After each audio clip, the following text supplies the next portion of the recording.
Puji Tuhan, Tuhan Yesus baik, sangat amat baik buat kita semua. Sehingga kita semua ada hari ini, kita boleh berkumpul kembali. Semua karena kemurahan Tuhan. Puji Tuhan, kita masih dengan tema yang sama di bulan ini, yaitu terobosan pelayanan. Ya, jadi hari ini Bapak Dedi, Bapak Gembala memberikan tema kecil untuk kita sama-sama merenungkan, yaitu melayani bukan dilayani. Ya, melayani dan bukan dilayani. Ya, kita akan sama-sama dulu terlebih dahulu baca ayat firman Tuhan yang menjadi dasar perenungan kita pada pagi hari ini di dalam Markus 10 ayat yang ke-45. Kita sama-sama membuka Alkitab kita di dalam Markus pasal 10 ayat yang ke-45. Ini ayat yang tidak asing lagi. Kalau sudah dapat, kita baca bersama-sama dalam hitungan yang ketiga. Markus 10 ayat 45. 1, 2, 3. Karena anak manusia juga datang bukan untuk dilayani, melainkan untuk melayani dan untuk memberikan nyawanya menjadi tebusan bagi banyak orang. Sekali lagi, karena anak manusia juga datang bukan untuk dilayani, melainkan untuk melayani dan untuk memberikan nyawanya menjadi tebusan bagi banyak orang. Amin, puji Tuhan. Nah, ini adalah suatu kisah di mana kalau kita baca satu perikopnya itu permintaan Yakobus dan Yohanes, bukan memerintah melainkan melayani. Jadi kalau Bapak Ibu Saudara-saudari nanti ada waktu bisa baca dari ayat 35 itu diceritakan bahwa Yakobus dan Yohanes ini mereka minta kepada Tuhan Yesus bahwa nanti satu saat ketika Tuhan Yesus memerintah, jangan lupakan mereka seperti itu, bahwa yang satu duduk di sebelah kiri, yang satu duduk di sebelah kanan. Jadi mereka mau jadi orang-orang penting, orang-orang yang duduk sejajar dengan Tuhan Yesus seperti itu. Jadi mereka meminta seperti itu kepada Tuhan Yesus karena di pikiran mereka bahwa Tuhan Yesus datang sebagai Mesias, ini Raja ini, Tuhan Yesus datang untuk memerintah, menggantikan nanti kerajaan Romawi seperti itu. Tuhan Yesus akan mengalahkan pemerintahan kerajaan Romawi dan dia akan memerintah atas umatnya, yaitu umat Israel, Yahudi pada waktu itu. Nah, pemikiran mereka seperti itu. Tetapi mereka tidak tahu bahwa ternyata bukan itu cara pemerintahan atau pola pemerintahan yang Tuhan Yesus mau nyatakan seperti itu. Sehingga mereka berebutan tuh, siapa yang mau duduk nanti dekat Tuhan Yesus, siapa yang nanti dapat jabatan penting kalau Tuhan Yesus sudah naik sebagai Raja. Nah, tetapi di situ Tuhan Yesus bilang kepada mereka bahwa kalian itu tidak tahu apa yang kalian minta, seperti itu. Yang kalian minta itu sesuatu yang besar dan untuk mendapatkan itu kalian harus melewati sesuatu yang sangat mengerikan. Kalian harus memikul salib kalian begitu untuk bisa mendapatkan posisi itu.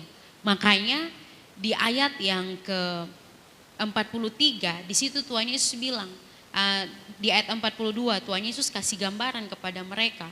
Kamu tahu bahwa mereka yang disebut pemerintah bangsa-bangsa memerintah rakyatnya dengan tangan besi dan pembesar-pembesarnya menjalankan kuasanya dengan keras atas mereka. Jadi orang-orang yang memerintah saat itu, Tuhan Yesus pakai gambaran orang-orang yang memerintah dalam pemerintahan itu mereka pakai kekuatan mereka. Mereka pakai kuasa, power mereka. Bahkan tidak jarang mereka pakai kekerasan seperti itu untuk melaksanakan apa yang menjadi kehendak mereka. Tetapi ayat 43 di situ Tuhan Yesus bilang begini, tidaklah demikian di antara kamu. Barang siapa ingin menjadi besar di antara kamu, hendaklah ia menjadi pelayanmu. Dan barang siapa ingin menjadi yang terkemuka di antara kamu, hendaklah ia menjadi hamba untuk semuanya. Seperti itu. Ya. Karena Tuhan Yesus bilang anak manusia juga datang ke dunia ini bukan untuk dilayani, melainkan untuk melayani, bahkan memberikan nyawanya sebagai tebusan. Nah, Bapak Ibu Saudara-saudari, Tuhan Yesus itu selalu mengajarkan prinsip-prinsip yang bertolak belakang dengan prinsip-prinsip dunia ini. Betul ya? Selalu bertolak belakang seperti itu. Jadi kalau dunia itu mengatakan, mengajarkan bahwa kalau untuk menjadi yang terkemuka, ya, kamu harus berkuasa, kamu harus memerintah, kamu harus jadi tuan, kamu harus jadi bos untuk orang lain, atas orang lain. Ya, disitulah kamu akan menjadi yang terkemuka. Seperti itu, semua orang akan terrespek, semua orang akan tunduk dan hormat kepadamu. Seperti itu.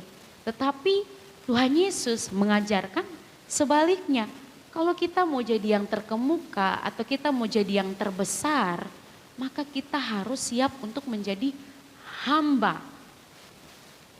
Luar biasa ini, ya. Kita harus siap menjadi hamba bagi orang lain. Kita juga harus siap untuk melayani. Berbeda jauh sekali ya prinsipnya Tuhan Yesus dengan prinsipnya dunia. Kalau pemerintah dunia itu pakai tangan besi, kuasa, otoritas, power mereka. Tapi kalau Tuhan Yesus kasih kelemah lembutan, kesabaran, seperti itu. Caranya Tuhan Yesus memerintah. Lebih kepada melayani, ya kan? Mengayomi, mengasihi. Seperti itu. Nah, Tuhan Yesus bilang bahwa anak manusia itu adalah contoh konkret. Saya ini adalah contoh konkret dari apa yang saya katakan. Seperti itu. Tuhan Yesus menunjukkan teladan bahwa dia itu adalah anak Allah. Dia punya segala-galanya. Dia punya jabatan kedudukan yang tertinggi di sorga sana. Bahkan seluruh alam semesta itu tahu siapa dia. Iblis-iblis, roh-roh jahat yang masuk merasuk orang-orang sakit pada waktu itu. Ketika melihat Yesus datang di depan mereka, mereka tahu siapa dia. Jangan sakiti kami tahu engkau itu anak Allah yang maha kuasa. Kami tahu engkau datang di sini untuk menghabisi kami. Mereka tahu, seluruh alam semesta tahu siapa itu Yesus. Tetapi firman Tuhan mengatakan bahwa dia tinggalkan tahtanya. Dia tinggalkan jabatannya, kedudukannya di sana. Dia turun ke dalam dunia, jadi sama seperti manusia. Hidup dalam keterbatasan, dalam daging ini. Dan merasakan penderitaan, merasakan kelemahan kita sebagai manusia. Dia hidup sebagai manusia, bahkan dia datang ke dunia pun dia bukan lahir sebagai anak pejabat, anak presiden, anak raja. Herodes, wow luar biasa.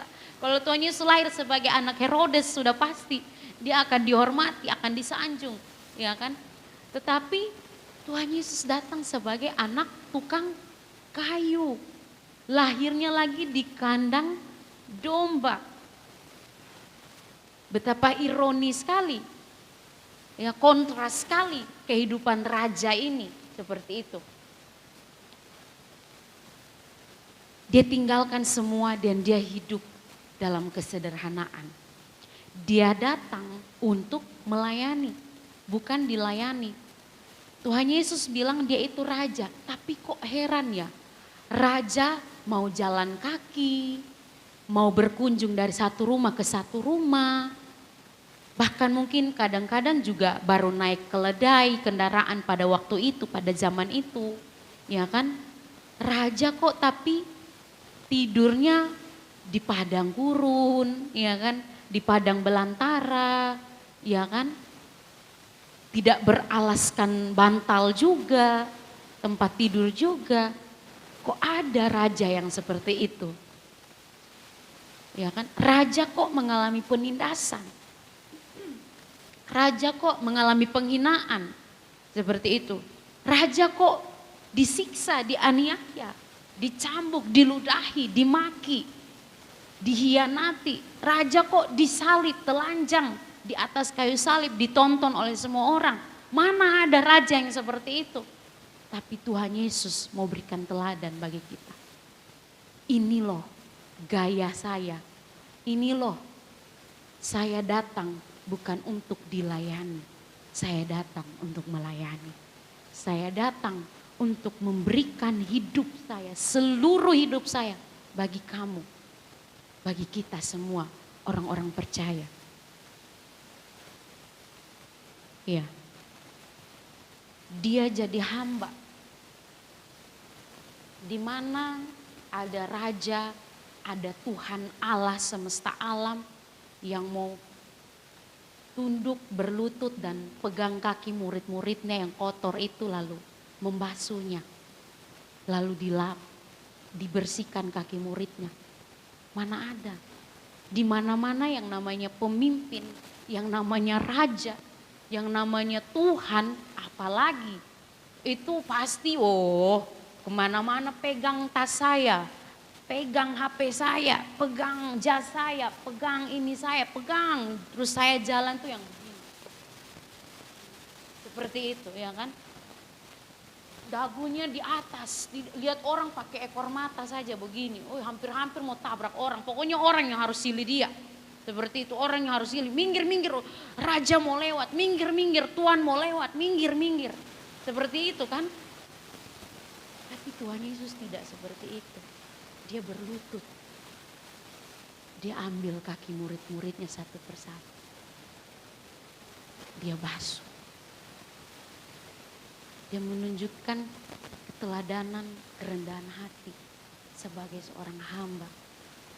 Wow, luar biasa sekali Tuhan kita.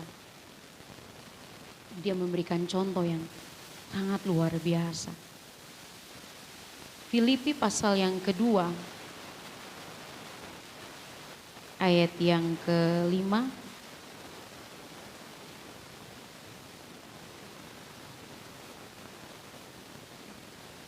Filipi pasal yang kedua ayat yang ke-5.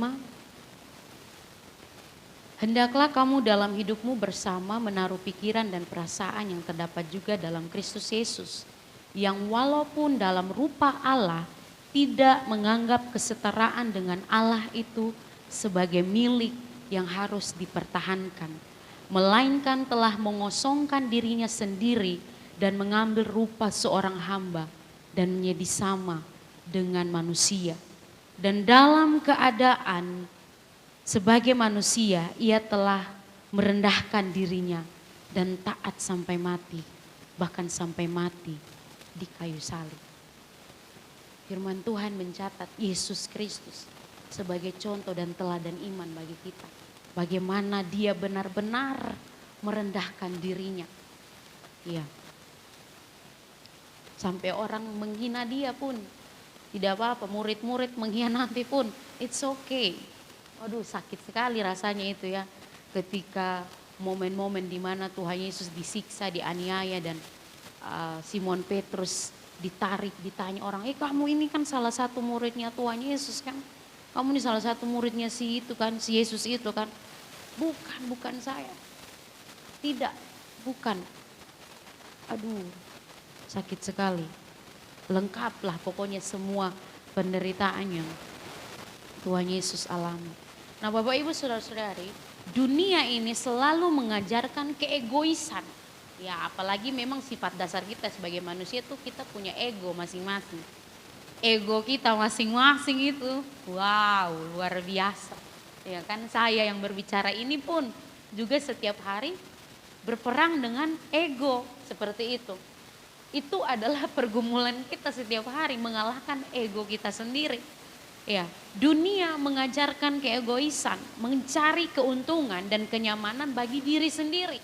Jadi semua orang tuh berusaha mengejar setiap hari tuh cari kenyamanan untuk dirinya. Ya, cari keuntungan untuk dirinya sendiri, tidak peduli bagaimana dengan orang lain seperti itu.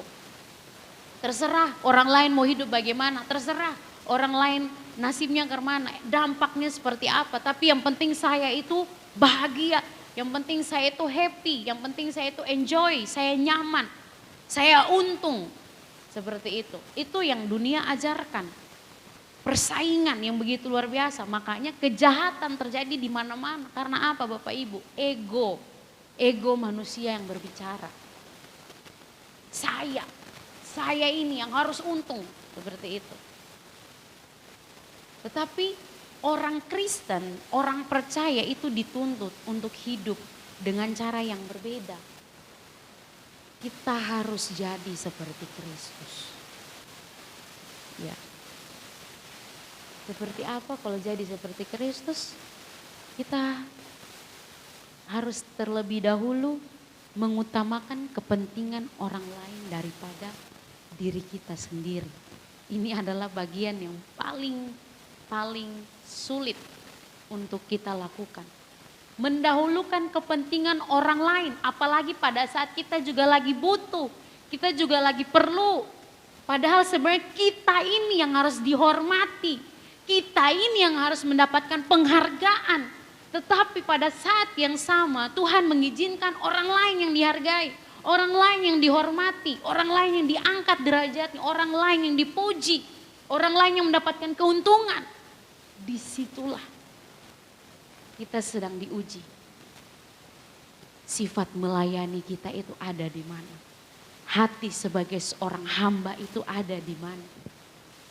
Ada orang-orang yang kadang-kadang kalau merasa dia terlalu berjasa, dia melakukan ini dan itu, ya kan? Dan ketika dia tidak mendapatkan penghargaan atau dia tidak mendapatkan penghormatan yang seharusnya diterima, langsung berkecil hati. Saya percaya bahwa kita semua pasti akan merasakan itu. Kita pasti akan berkecil hati seperti itu. Kita pasti akan sedih. Tapi Tuhan Yesus tidak mengajarkan kita untuk menjadi orang yang pahit, orang yang angkuh, orang yang sombong, yang paling merasa bahwa oh saya ini yang paling layak untuk dihormati, dihargai. Saya ini, Tuhan Yesus tidak pernah mengajarkan kita seperti itu. Bahkan kalau tidak ada tempat untuk kita, bahkan kalau tidak ada bagian untuk kita, it's okay. Karena kita tahu bahwa penghargaan kita itu di atas sana.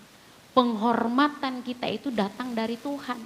Penghormatan manusia itu tidak seberapa. Hari ini orang ingat jasa kita, besok orang sudah bisa lupa. Tapi Tuhan mulai hari ini sampai kekekalan, semua itu diingat dan dicatat baik-baik. Apalagi kalau kita melakukan dengan ketulusan, kemurnian hati, kerendahan hati. Penghargaannya itu sangat luar biasa. Seperti itu. Nah kita dituntut untuk jadi seperti Kristus, mengutamakan kepentingan orang lain daripada diri kita sendiri. Hal-hal kecil saja misalnya kayak di rumah makanan tinggal porsi satu orang. Baku rampas siapa yang mau makan duluan nih. Bapak yang makan duluan, kok mama yang makan duluan atau kasih anak yang makan duluan. Ya kan hal-hal sepele seperti itu. Kadang-kadang kita diuji dari hal-hal seperti itu. Ya kadang-kadang juga aduh sudah salah ini, nanti kalau keceplosan baru aduh salah kenapa begini, harusnya jangan egois, harusnya mendahulukan orang lain seperti itu. 1 Korintus pasal yang ke-10 ayat yang ke-33. 1 Korintus pasal yang ke-10 ayat yang ke-33 berkata seperti ini. Sama seperti aku juga berusaha menyenangkan hati semua orang dalam segala hal. Bukan untuk kepentingan diriku, tetapi untuk kepentingan orang banyak supaya mereka beroleh selamat. Aduh ini lebih kontras lagi dengan prinsip dunia. Dunia mengajarkan seperti ini karena mungkin self healing ya, apa sih istilahnya itu? Iya self healing lah, self love lah atau apapun itulah. Katanya kita tidak bisa menyenangkan semua orang, betul. Selama konteksnya kita itu berbuat baik, kita selalu berbuat baik, kita selalu menjadi berkat buat orang, tetapi orang memang dasarnya sirik, iri, dengki dengan kita ya biarkanlah. Tapi kita tetap ada di track yang benar, jalur yang benar. Bukan kita semena-mena, sapa lu sapa gue, iya kan. Lu sapa juga, itu salah. Karena ini Rasul Paulus bilang bahwa aku berusaha untuk menyenangkan semua orang. Karena apa? Rasul Paulus punya misi, di balik dia mencari hati orang-orang itu, dia mau mereka diselamatkan. Nah, ada sesuatu, ada misi yang besar. Seperti itu. Jadi Rasul Paulus itu tidak mencari kepentingan dirinya. Seperti itu. Jadi dia pergi kemanapun, dia melayani dimanapun, dia pergi dari satu jemaat ke satu jemaat. Itu dia tidak mencari kepentingan atau keuntungan pribadi. Tapi dia benar-benar murni mau membangun setiap jemaat yang Tuhan percayakan kepada dia. Dia murni mau mendahulukan kepentingan daripada jemaat yang Tuhan percayakan kepadanya. Makanya dia bilang saya berusaha. sebisa mungkin, semampu saya untuk menyenangkan hati semua orang dalam segala hal. Wih, pekerjaan berat ya. Tapi ini tercatat dalam firman Tuhan. Itu benar-benar ego kita dimatikan betul-betul di situ. Oh, kita benar-benar kesampingkan diri kita betul-betul. Tidak memikirkan lagi diri kita sendiri, kita pikir orang lain saja. Seperti itu. Bagaimana orang lain itu bisa datang kepada Kristus. Bagaimana orang lain bisa datang kepada keselamatan. Itu yang Rasul Paulus kejar. Filipi pasal 2 ayat yang ke-3. Filipi pasal 2 yang ke-3 dan ke-4. Dengan tidak mencari kepentingan sendiri atau puji-pujian yang sia-sia. Sebaliknya hendaklah dengan rendah hati yang seorang menganggap yang lain lebih utama daripada dirinya sendiri.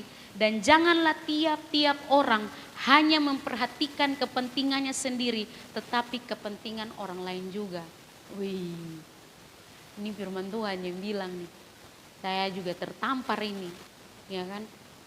Kita dituntut untuk mencari kepentingan orang lain daripada kepentingan diri kita sendiri. Ini ciri-ciri orang yang punya hati melayani. Seperti itu. Orang yang mentalnya mau dilayani tidak akan mungkin bisa lakukan ini. Tidak akan bisa. Karena dia itu bosi, bos, ngebos. Di mana-mana dia itu yang harus dilayani. Dia itu yang harus jadi tuan. Semua orang harus tunduk dan taat kepada dia.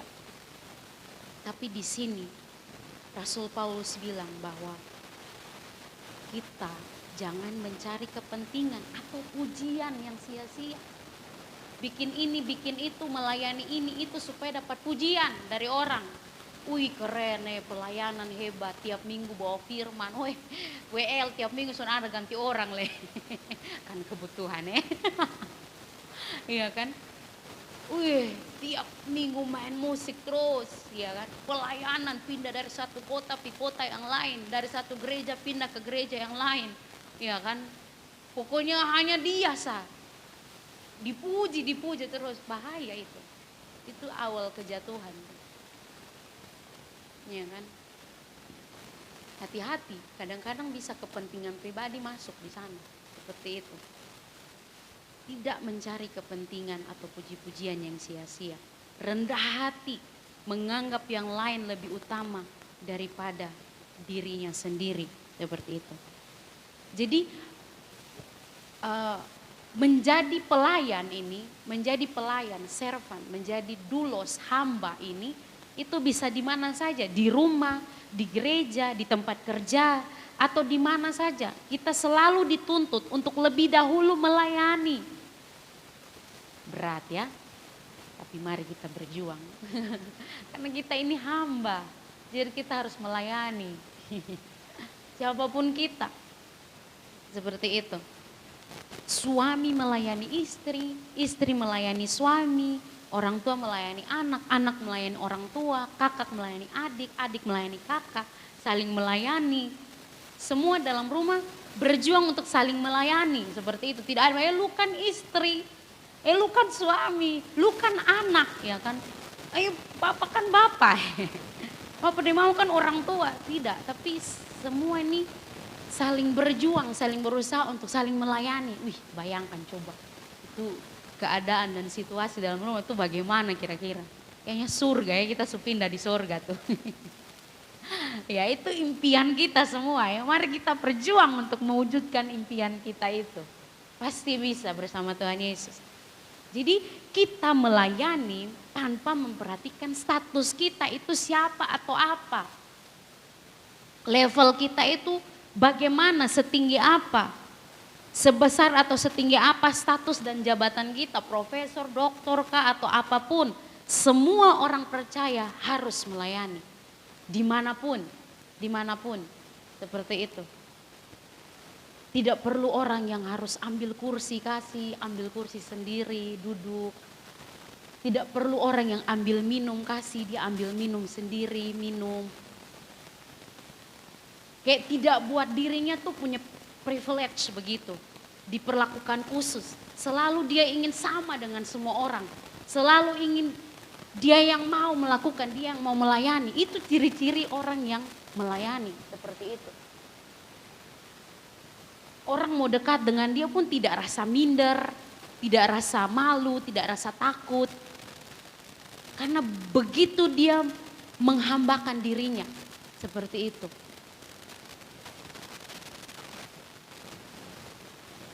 Kita harus melayani. Ya, kebanyakan orang tergoda untuk menyombongkan diri, angkuh, ingin dihormati oleh orang lain karena status dan jabatannya. Seperti itu. Karena merasa, oh saya ini pendeta besar, saya ini jabatan saya MTH, STH atau apapun itulah. Saya dihormati di mana-mana. Seperti itu. Jadi saya itu jangan ada yang contoh saya, jangan ada yang kritik saya. Seperti itu. Karena saya itu merasa saya itu adalah hamba Tuhan, jadi saya harus diperlakukan dengan spesial. Saya harus mendapatkan tempat duduk yang paling bagus, yang paling nyaman, yang paling enak, yang dekat AC. Seperti itu. Saya harus dapat makanan tuh yang paling spesial, seperti dilayani dengan bagus, harus di meja yang rapi, bersih. Harus duduk makan dengan hamba-hamba Tuhan, pejabat-pejabat. Kalau duduk di kursi-kursi di belakang dapur sana di apa tuh saya tidak mau. Banyak orang yang mentalnya seperti itu. Iya.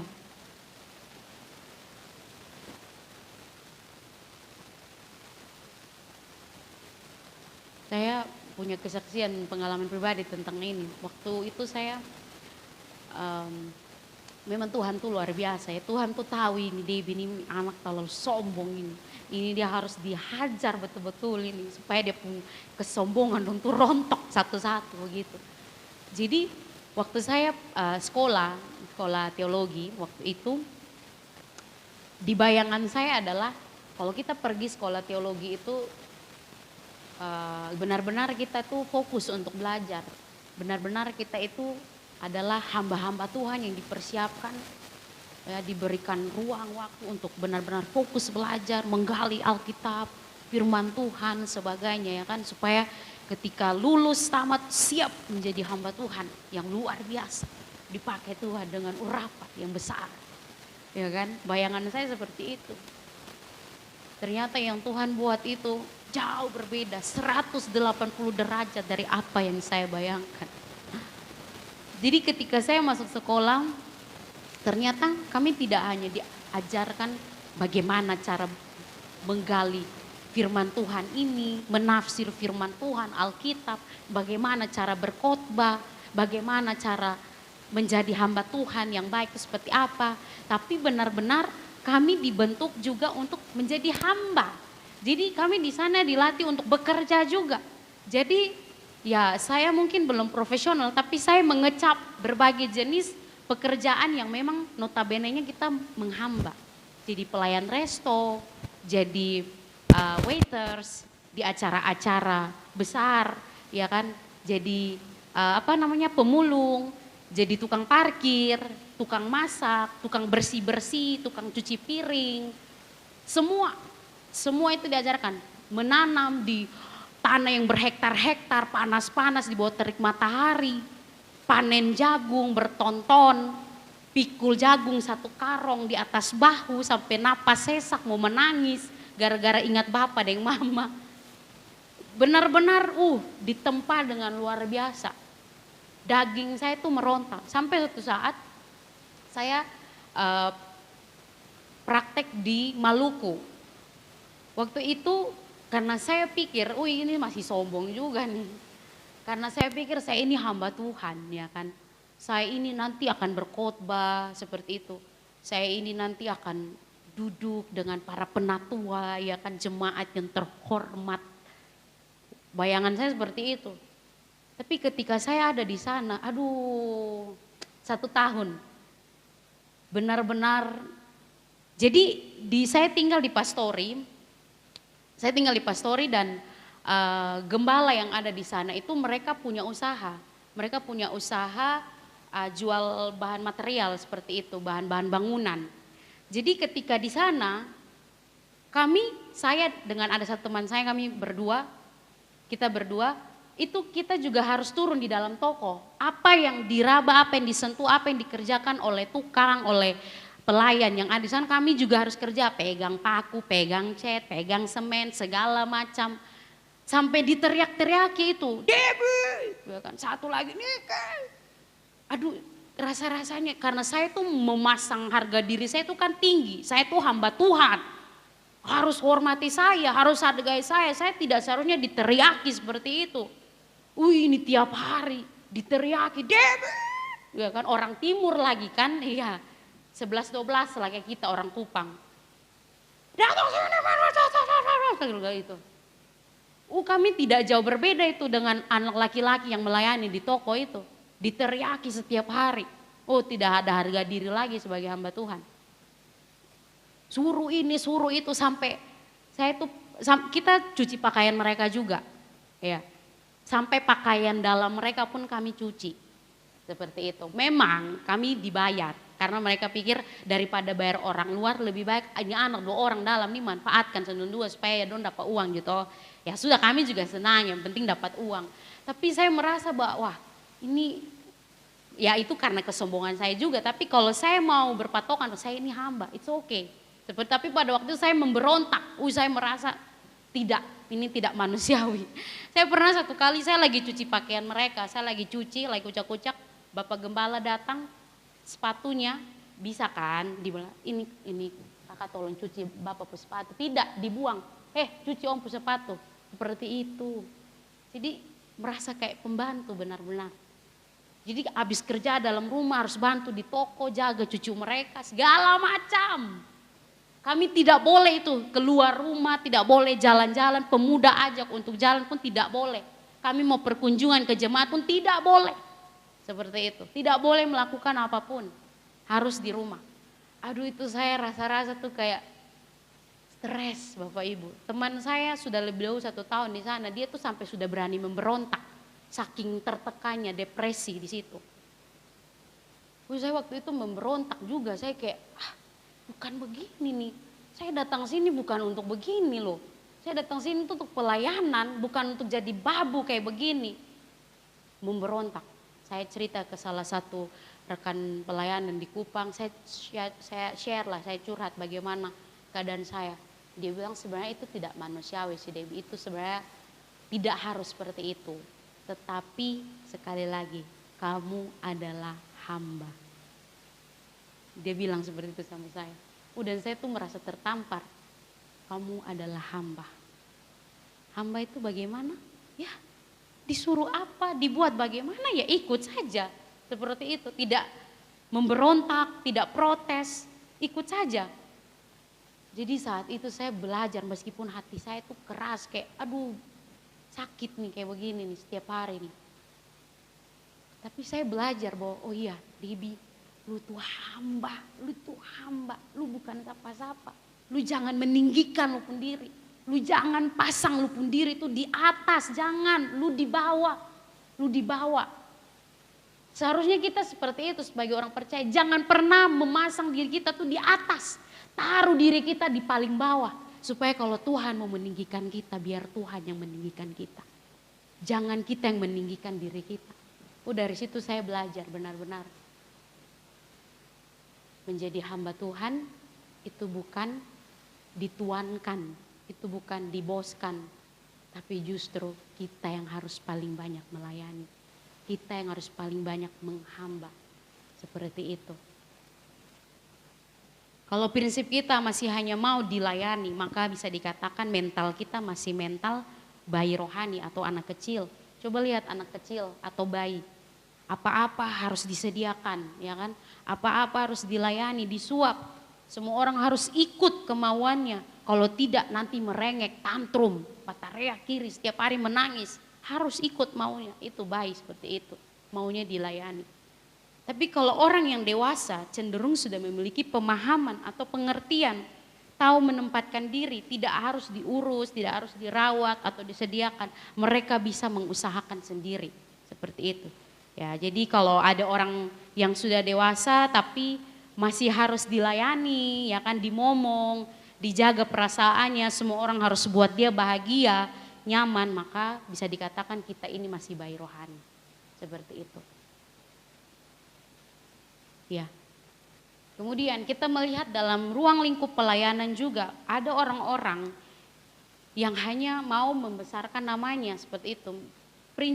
Bilangnya melayani Tuhan, bilangnya melayani sesama. Tapi sebenarnya di balik itu ada intrik mau membesarkan namanya. Seperti itu. Mau membesarkan namanya sendiri. Ya. Hal ini memang terjadi karena manusia itu punya kebutuhan dasar, yaitu ingin diakui, ingin mendapat pengakuan, dihargai. Memang betul. Salah satu filsuf Yunani, Plato mengatakan bahwa semua orang itu punya kebutuhan untuk diakui dan dihargai. Iya. Bahkan Abraham Maslow pun seorang psikolog mengatakan bahwa dihargai dan diakui adalah salah satu kebutuhan dasar manusia. Ya sah-sah saja kalau kita tuh ingin diakui begitu loh. Keberadaan kita tuh ingin diakui. Apa yang kita lakukan tuh diapresiasi, dihargai, itu tidak salah, sah-sah saja. Namun karena kita ini sudah tercemar oleh dosa, maka kadang-kadang keinginan kita akan penghargaan itu bisa menjadi jerat atau lubang untuk menjatuhkan kita dalam dosa. Seperti itu. Jadi kita harus hati-hati. Kalau kita melayani tapi mau diakui. Kita melakukan pekerjaan Tuhan tapi untuk dipuji. Untuk mencari nama, untuk mencari penghormatan, untuk membesarkan nama kita. Kita harus berhati-hati. Karena itu sudah tidak murni lagi. Kita bersembunyi di balik kedok melayani. Tapi sebenarnya kita sedang ingin dilayani. Seperti itu. Nah, kita sebagai anak-anak Tuhan harus menghindari sikap seperti ini. Iya.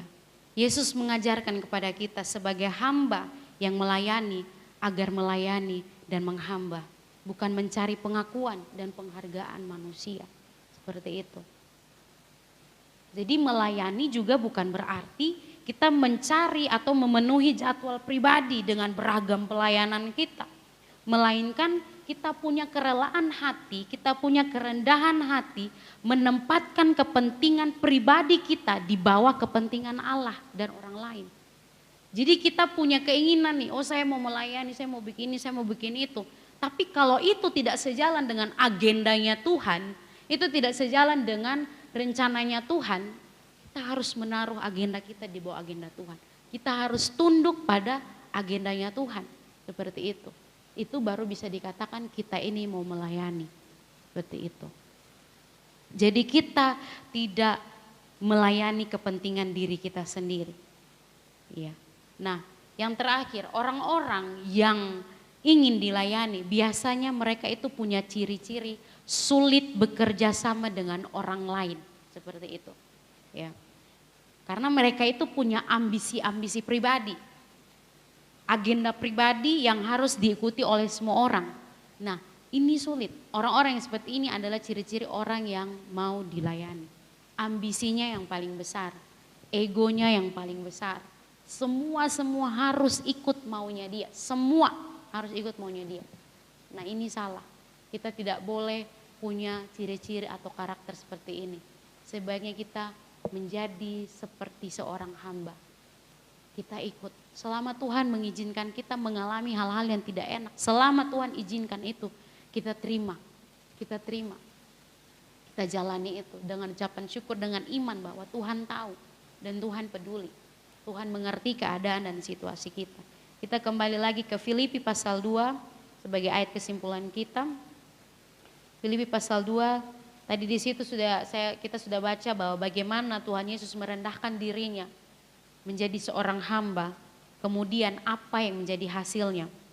Itulah sebabnya Allah sangat meninggikan dia dan mengaruniakan kepadanya nama di atas segala nama, supaya dalam nama Yesus bertekuk lutut segala yang ada di langit dan yang ada di atas bumi dan yang ada di bawah bumi, dan segala lidah mengaku Yesus Kristus adalah Tuhan bagi kemuliaan Allah Bapa. Ini yang harus menjadi goal kita sebagai hamba-hamba Tuhan. Tidak perlu kita mencari penghormatan, penghargaan dari dunia ini. Karena nanti Allah kita yang akan meninggikan kita sendiri pada waktunya. Wow, luar biasa. Itu nanti di mata semua manusia, Bapak Ibu Saudara-saudara. Penghormatan dan pemuliaan yang kita terima dari Allah itu akan kita terima itu di depan mata berjuta-juta, bermiliaran mata ketika Yesus Kristus datang kembali. Mari anakku yang setia, hambaku yang setia, hambaku yang setia, mari. Dan semua mata akan melihat presiden, raja kah, menteri kah, orang-orang besar di dunia ini. Mereka akan melihat, oh orang ini hina loh di bumi. Orang ini siapa sih di bumi? Dia mendapatkan penghormatan, penghargaan yang begitu luar biasa di mata Bapa di sorga. Luar biasa ya Bapak Ibu Saudara-saudari.